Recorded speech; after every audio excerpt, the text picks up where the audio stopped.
So, like we were saying, you could think of everything you buy as an investment. And every investment you make, you're going to look for a return. So, let's give an example. In my house, there's always a box of cereal. We will never run out of cereal in my house. Okay? So, that's been true since childhood. Now I'm 52 and I don't remember a week of my life being without a box of cereal, right? The kids love it. I love it. It's quick, it's easy, minimal dishes, and sometimes a late night treat. Anyhow, let's say, for example, a box of cereal cost $5 and you happen to score a coupon for 50 cents off. So 50 cents off of $5 represents 10%. So now consider if you were previously paying $5, but with this coupon now you only pay 4.50, you've got a 10% return on your investment, right? So one thing we should do with our investments is roll the dividends and reinvest them. Okay? So that's going to be what's happening in your trading account. That's what you should be doing in real life. When you get money back for something, especially something you normally wouldn't get money back for, you just find a coupon, save 50 cents. That's 10% on that $5 you just spent. Now, every time you eat that box of cereal, you're making money. You know? Now, how many times a week do you buy a box of cereal? Probably about 50, or not a week, but a year. So, probably about 50 to 52 times a year. Every grocery store visit. So, 52 weeks at 50 cents per week. So now you've got another $26 that could be in your investment account, turning into $26,000. I mean, obviously over the course of 60 years, but whatever. That's assuming you're only getting 12%. Anyhow, that's investing and all that's later on. We're accumulating right now. Okay? So think of some things around your house that you know your family will not ever live without. We got our bedding, our clothing, our health care, self care, be it toothbrush, toothpaste, mouthwash, shaving essentials, deodorants, shampoos, hand soaps, right? All of these things, if you were able to extract as much as you could and pay as little as you could, that could be more money to invest. So tell me, you can't find a coupon for toothbrush and toothpaste and deodorant, right? Deodorant's like $7. I'm sure you could find a coupon for $1 off or 50 cents off or maybe more. Who knows? Maybe it's a BOGO. Now you just save 7 whole bucks. When you save money or when you get money back, reinvest. Those are your dividends. Reinvest. Because if you look at history and every investment advisor or educational website will tell you those dividends reinvested usually make up the bulk of your retirement account, not the actual deposits. It's the growth. Because over long term, they compound and they double and they double and they double. Now, how long it takes is based on your investment strategies, your luck, and also, being able to get through. Sorry, got the hiccups, dang. But also being able to get through life, being able to not take money out of that. Obviously, you'll be able to take money out for house and medical stuff like that. I mean, life life is life, and you got to do what you got to do. But hopefully, with good financial training, we can do those things without having to tap into our retirements and savings, right? So the point is, everything we've ever spent money on, if we look at it as an investment, before we buy spontaneously, you know, sometimes a little planning ahead, we could wait for a sale. It's like, imagine if you want to buy your kids for Christmas a new gaming console that costs like $500, normally $500. But if you wait till it's closer to Christmas, you could probably get a good deal on it, right? So sometimes planning ahead or waiting for the sale is more opportunities to keep more money or get more money back to invest.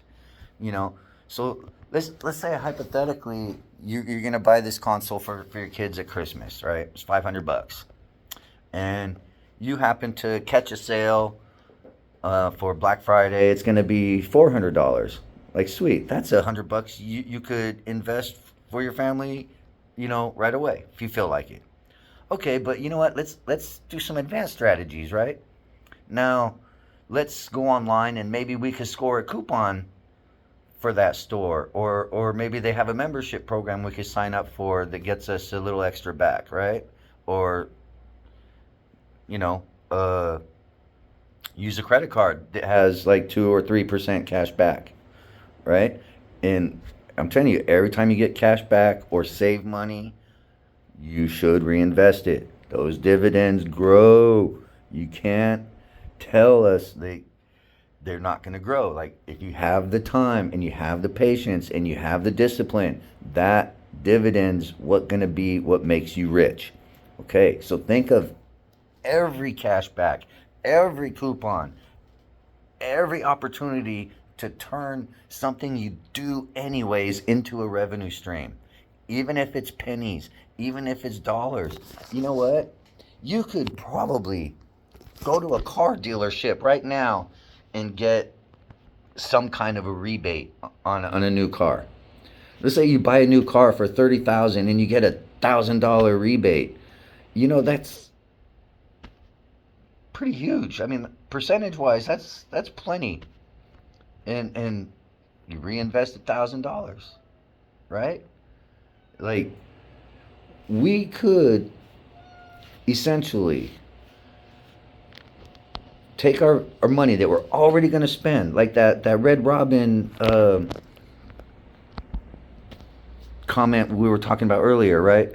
So if we could save $10 a month on Red Robin and 50 cents a week on cereal, $1.50 a month on deodorant, 50 cents a month on shampoo, like all of these add up to dollars that could be reinvested. And look, it's going to start slow and it's going to seem like an eternal process. But after a couple years of discipline and follow through, we're going to have really nice looking accounts.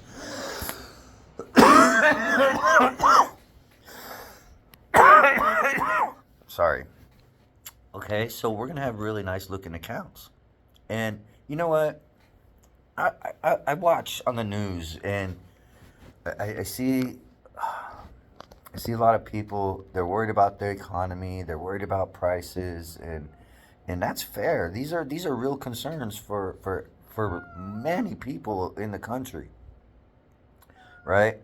And one way that we could do this is we got to take matters into our own hands. It's pretty obvious that we could count on the government sometimes, especially when we're at our most desperate. Sometimes. But there's plenty of times we have to fend for ourselves, or what they can help us with it's just not enough. So we got to take the matters into our own hands and do these things for ourselves, because there's not too many people getting in line to save you money and set up these accounts for you and teach you how to use money as a tool and sort of a weapon against the financial institutions. Because if we're doing this and we're investing and we're clipping the coupons and and seeking these money back offers, right? If we put them against the financial institution by buying companies, buying shares, right? Like here's the thing. Like let's say there's a group of consumers who don't like a particular company. I don't want to throw anyone on the bus, but just as an example, let's say people are mad at Walmart for making too much money or their company policies or whatever. Well, you know what? We're going to extract as much money every time we shop there. And you know what? Why don't you use the money you save to buy Walmart stocks, right? You only need one stock in a company to have a say, right? So if you at least own one share of a company, you could participate in the company meetings. You could speak up if you have something to say. You could vote for the company's leadership. Okay, it's like you get a lot of rights, and then if you have just one share, obviously you're not going to have a huge impact. But imagine if 300 million Americans had a say instead of three or four rich people at the top, right? Don't you think 300 million Americans are probably going to be smarter and wiser than just the handful of people at the top? You know, granted, they got there not by being dumb, but, you know, they're protecting the interest of the shareholders. Now, if we became shareholders, they are forced to protect our interests. And if 300 million people are saying that we want changes, guess what? We're going to have the power of 300 million people to make that change. But we have to be invested in order to do so. It's not just going to be a customer outside complaining or an employee on the front lines picketing, right? No, it's the owners who essentially make those decisions, you know, by putting the managers and the officers in charge, you know, to make those decisions on our behalf. So if we want to change the country, we need to own it, right? So we can't just sit back and keep complaining about what the rich people are doing to us. It's us not doing the things for ourselves. We could take all of that back away from them. Just imagine if 300 million people saved 50 cents. Okay, that's $150 million in 1 week, like for a box of cereal. Okay, imagine in 52 weeks what we could have extracted from the wealthy people by doing that. Imagine after 10 years, 15 years, 50 years, right? The citizens would own the country's corporations if we followed through, if we all did it.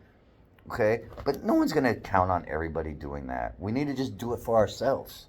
We need to do it for our families. We need to teach our kids what money is, how to use it, and how to use it against the financial system to benefit us instead of them. Because no matter what, even while we're benefiting ourselves, they're still making money off of us. So why not? Why not extract what we can? So if you guys want to learn ways, be in touch, be engaging, you know, send me questions.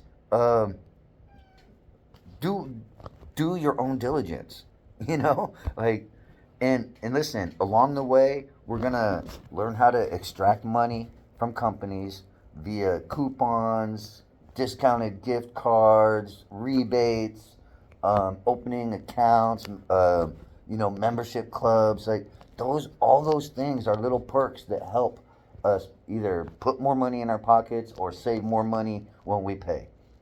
And once again, in the mindset of investing, right? Every every $6 coffee that we get could be $1,000 into our retirement that we don't have anymore. Okay, so be thoughtful when you're shopping. Be thoughtful when you're splurging on yourselves, and ask yourself, is this coffee a really good investment? Right? Sometimes, most of the time, you're going to say no. But guess what? Let's say hypothetically you go to Starbucks and you are part of their membership programs, and you get a free coffee after every X amount of coffees. I don't know what the number is today. We'll call it 8. Okay, so if you get one coffee after every 8, that's like a 12.5% return on your money, on your expense. So now your free coffee, you could just throw $7 in your trading account, right? So every time you get a free coffee, why not just throw $7 in your trading account? If you were going to spend that money anyways, right? You're going to blow it on something you probably won't even remember when you retire. So why not? When you get free stuff that you would have paid for, why not just invest those dollars? I mean, you can still tip your barista and whatever, but if your barista's doing their diligence, that dollar tip could mean $1,000, down the road when they retire. Who knows? But so let's learn together, because I don't know everything. I'm not a master investor. I haven't even done a whole lot. I've traded some stocks. I've invested some stocks. I've started a business. I've lost a business. I've started another business. So like, there's just so many ways that we can make money and really not have to change our lives or change our jobs. Like, just think of it different and be willing. Like, just know these companies, these corporations, they have no loyalty to us whatsoever. They are only loyal to the owners. Okay? So let's be the owners. Make them have to listen to us. Let's do it. It won't take long. Shoot, if all of America saved 50 cents a week on a box of cereal at Walmart, like, in like 5 years we could own all of Walmart as Americans. Can you imagine that? I might be might be exaggerating a little, because whatever, but I mean, imagine if all of America bought all these stocks and hoarded them, just kept them, didn't sell them, no matter what. Don't sell them. We're just gonna make the decisions and run this bitch. Well, stay tuned for the next tip. Cereal and toothpaste, those are just the tip of the iceberg. I mean, look around your own house at everything you're going to replenish immediately or sooner than it runs out. Something your household will never be without, right? And then, think about later down the road. Look at those companies as potential investment targets, right? Because if you're using, Johnson and Johnson shampoo, and your kids are using it and your grandkids are using it, that might be a good company to invest in. You know why? Because no one in my family is going to let them go bankrupt, because we keep going back every time we run low and grabbing the same stuff. So think about it, guys. Every dollar you spend, look for a way to extract a dividend. Okay? Extract something out of every dollar you could spend. And it's going to be hard at first, but you're going to start seeing things a whole lot different. And you're going to start regretting some of the crap you wasted money on in your days, because $1 could be worth thousands. Just wait it out and stay diligent. It's a big deal if we all do it. We could literally take the country as far as the corporations that are publicly traded. And besides that, here's another thought. You know what publicly traded means? It means that anybody who can open an account can buy and sell those companies. right? Because we're the public. That's us. We're the public. Okay? So when they have their initial public offering, we're the public, right? We should be the ones buying those shares. Maybe not all of them, obviously, because, like, you know, we can't. But imagine if they say the top 2% own, I don't even know the numbers, but most of the wealth in America, right? If we start chipping away one box of cereal coupon at a time and invest it against them, it will not take long for 300 million people to overcome them. But if we do it together and we do it diligently. Oh boy, this cat, look at this guy. Look at this big boy. Can you see him? There he is. Why? Why are you so vocal? Why are you so needy? Anyways, look, guys, I think I've had enough ranting. It's been like almost an hour of beating this drum. You know, next time I want to just talk about an idea I had called Recipes for Riches. Okay? It's essentially like, think of your favorite family meal, okay? And then we want to try to discover ways that every time you eat that meal, your family is actually getting wealthier. All right? And the hope is we take the lessons from that and what we've already talked about and apply them, you know, because we don't all have to be feeling so desperate all the time. And we could change it ourselves, but it's not going to be overnight. It's just going to be through constant care with our money. And you know, it really is true. You don't need a lot of money to start making money, just some money to start with. You know, even if you don't want to change your bank account and get that $200 bonus, you can open an investment account some places with like $20. You get started with that. You could buy incremental shares, meaning if something costs 200 but you only got 20, well, you get 1/10 of a share instead, right? And eventually, you know, you just keep buying it till you get the whole share. Then hopefully you keep buying till you got 100 shares or 1,000 shares, you know. But a good idea is to invest and try to buy companies in increments of 100. 100 shares, not $100, but increments of 100 shares. Now you can do that by saving up the money until you have enough for 100 shares, or buy the shares incrementally. You know, you got $20, buy $20 worth. You got $3, buy $3 worth. You know, but start looking at your grocery receipts, and then start looking at the coupons you get in the mail, and you know, compare and see where you could have, you know, plucked a few dollars out to save towards your investment.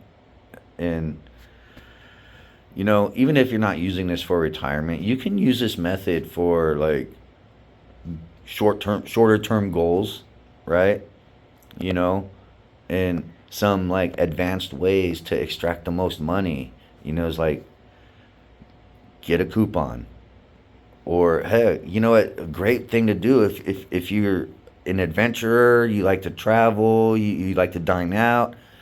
You know what? Spend a few bucks and buy your area's entertainment coupon book, you know, because you're going to have all kinds of things from car rentals, hotels, flights, recreation, amusement, movies, dining, shopping, like almost anything you could imagine you'd want to spend your money on, you could find a coupon for it. And there's also times you could just walk into a place and be like, hey, you know, I'm doing this thing. Maybe what can I do to get 5 or 10% off of my purchase? Sometimes I might ask you to buy more. Sometimes you might have just just had to ask, you know, and you know, managers, they're they're impressed with ideas sometimes, you know. So let's just say at McDonald's, you go talk to the manager. I'm like, hey, you know, I'm doing this thing where I try to save some money and use that money to invest. How can I get 10% off? You know, and sometimes they'll just give it to you just because they like the idea. They think you're clever for doing it, or they might want to chip in, right? Hell, you might even get your meal comped because now you've kind of implanted that idea in their head of, you know, saving money or extracting money and investing it, and like treating their money, everything they spend, as an investment instead of an expense. You know, even though that box of cereal costs $5, right? I get the dividend, and that dividend is going to make me well over. I mean, okay, even if it's 50 cents over the course of my till my retirement, that could be like $500. $500 a week I could have been like putting towards my retirement by just doing 50 cents. So, like, these numbers may be exaggerated, but I believe I have the knowledge to make 12% and beyond in the stock market. I've done it. I'm not rich. I mean, I don't do it full time. It's not my favorite thing to do, but I know how. I've done it. Anybody could. You just have to kind of get that mindset. And once you have started investing and you see the changes in the growth, you're going to seek out better ways to invest. You're going to educate yourself on methods and strategies. Maybe not for everybody, but a lot of people will, you know? So just don't be afraid to save some money and put it away when you do. Just be in touch, guys. Look out for the recipe for riches coming up next time. All right. Till then, peace out.